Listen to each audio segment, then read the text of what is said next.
அனைவருக்கும் அன்பு வணக்கங்கள் சொந்தங்களே.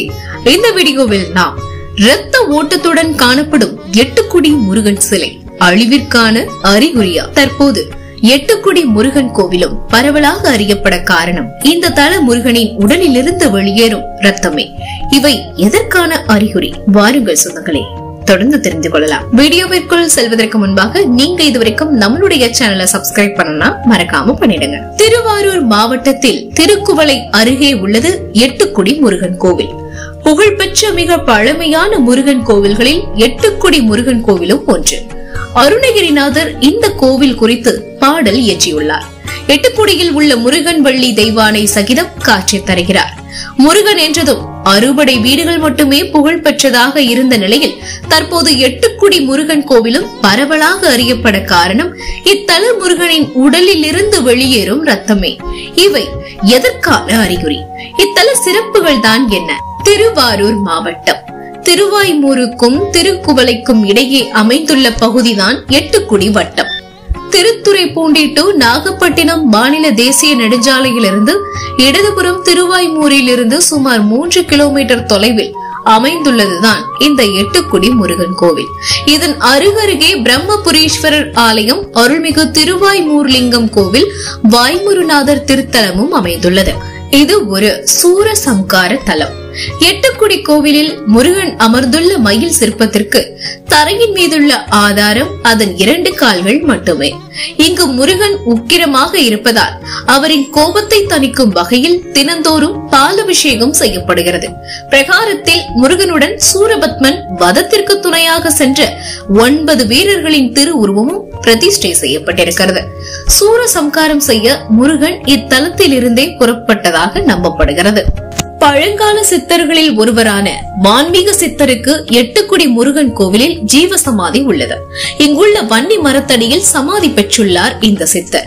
வடமொழியில் ராமாயணம் பாடிய வால்மீக முனிவர் தான் தென்னகத்தில் வான்மீகர் என அழைக்கப்படுகிறார். வான்மீகரை பற்றி சித்தர் போகர் பாடியுள்ளதால் இவரும் சித்தர் வரிசையில் இடம்பெறுகிறார். இந்த கோவிலினுடைய தல வரலாறு என்னவென்றால், முன்னொரு காலத்தில் இப்பகுதி சோழ மன்னரால் ஆட்சி செய்யப்பட்டு வந்தது. அப்போது தன் நாட்டை காக்கும் வகையில் முருகன் சிலையை வடிவமைக்கும்படி சிற்பிக்கு உத்தரவிட்டார். சிற்பியும் கலைநயமிக்க முருகனை சிலையாக வடிவமைத்து கொடுக்கிறார். மிகுந்த அழகுடன் காணப்பட்ட அந்த முருகன் சிலையை கண்ட மன்னர் இதே போன்று இன்னொரு சிலையை சிற்பி செய்துவிடக் கூடாது என்பதற்காக சிற்பியின் கட்டை விரலை வெட்டிவிட்டார். கட்டை விரல் வெட்டப்பட்ட நிலையில் அருகில் இருந்த கிராமத்திற்கு சென்ற சிற்பி அங்கு தன் கட்டை விரல் இல்லாமலேயே முருகப்பெருமானை வேண்டி மீண்டும் ஒரு சிலையை உருவாக்கினார். அந்த சிலை மிக உயிர் துடிப்புடன் அமைந்து ஆறுமுகனின் உடலில் அக்னி ஜுவாலையும் உண்டானது. திடீரென சிலைக்கு உயிர் வந்து முருகன் அமர்ந்திருந்த மயில் பறக்க தொடங்கியதாம். அப்போது அங்கிருந்த மக்கள் மயிலை எட்டிப்பிடி என கூச்சலிட மயிலை பிடித்து சிற்பியிடம் கொடுத்தனர்.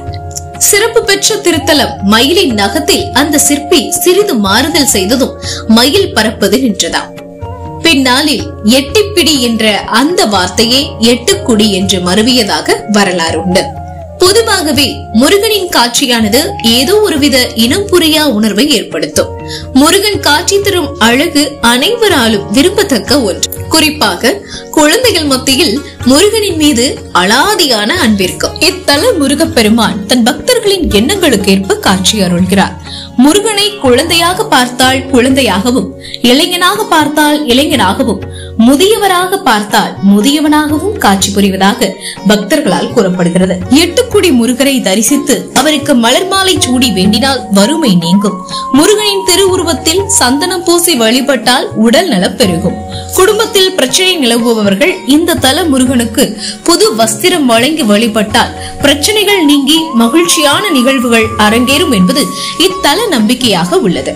இத்தலத்திற்கு கூடுதல் சிறப்பு என்னவென்றால், எட்டுக்குடி முருகன் திருவுருவத்தில் இருந்து வெளியேறும் ரத்தம் தான்.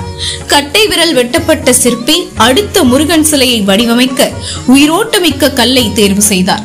அந்த கல்லிலேயே முருகனின் சிலையையும் மயிலையும் செதுக்கி வடித்துக் கொண்டிருந்தார். அப்போது இக்கிராமத்தை ஆண்டு வந்த முத்தரசன் என்ற குறுநில மன்னன் அச்சிலையை பார்வையிட்டார்.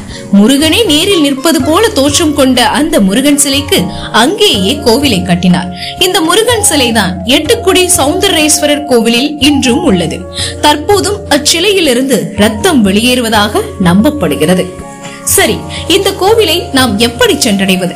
சென்னையிலிருந்து 332 கிலோமீட்டர் தொலைவில் திருவாரூர் மாவட்டத்தில் அமைந்துள்ளதுதான் இந்த எட்டுக்குடி முருகன் கோவில்.